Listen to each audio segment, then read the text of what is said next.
Practiced worldwide, quilting is one of the earliest forms of fabric manipulation techniques known to mankind.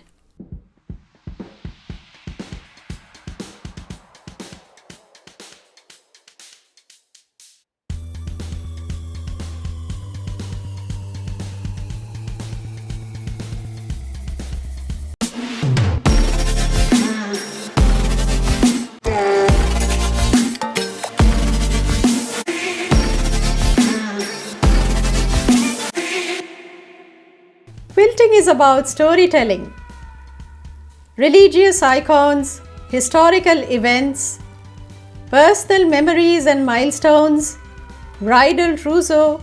Dr. Phyllis Herder, professor of anthropology at the Auckland University, once mentioned to me how the Polynesian women in Hawaii embraced quilting to chronicle their stories in absence of traditional material like flax and the bark of the mulberry tree. Quilting can be very often an expression of personal emotions and experiences. This quilt was made from hexagons that my mother made them. She made these little rosettes, and during COVID, I found them in a box that I kept from her estate because they were just so cute.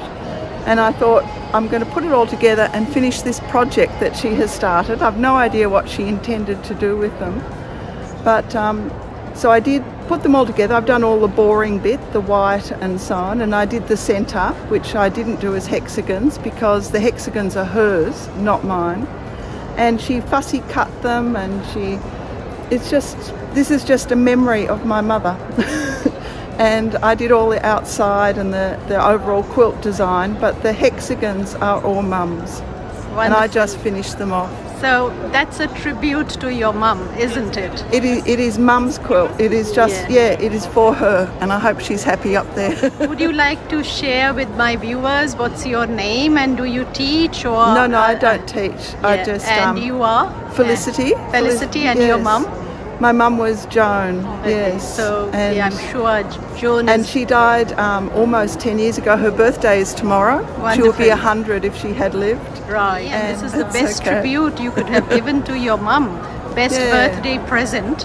Absolutely, best birthday present for mum. So I'm sure everyone on Learn with Samita, I've got about 1,500 subscribers. And they will wish your mum a very happy birthday. Thanks for happy 100. For sharing something so personal problem. with me. Thank you so much. It's amazing. And did you have to learn this or? To put the hexagons together. I knew how to do it, but she had done these. Some of them were in plastic bags, not sewn together, but she chose all of this, and then I did all the boring bit. I spotted a Mughal-inspired Tree of Life quilt, and then there was an abundance of nature-themed quilts with some very poignant environmental messages.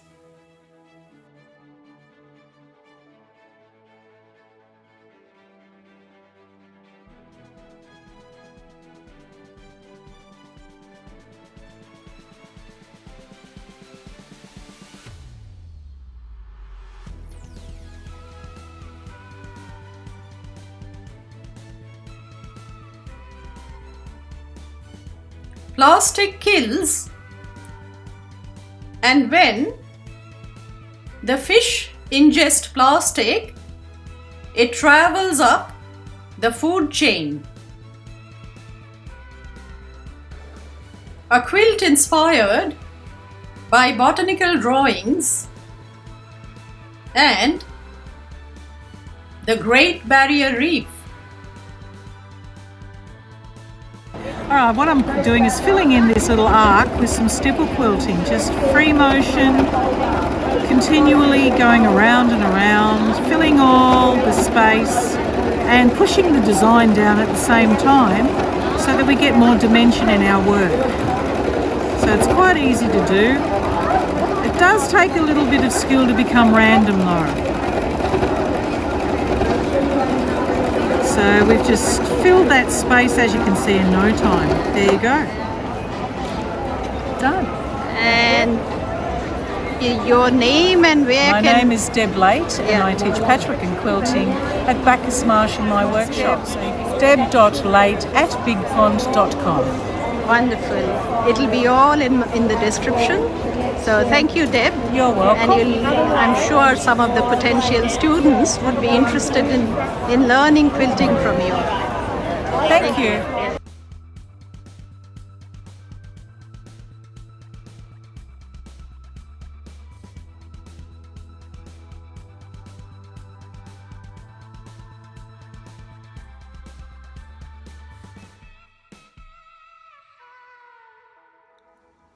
A bit of trivia for you.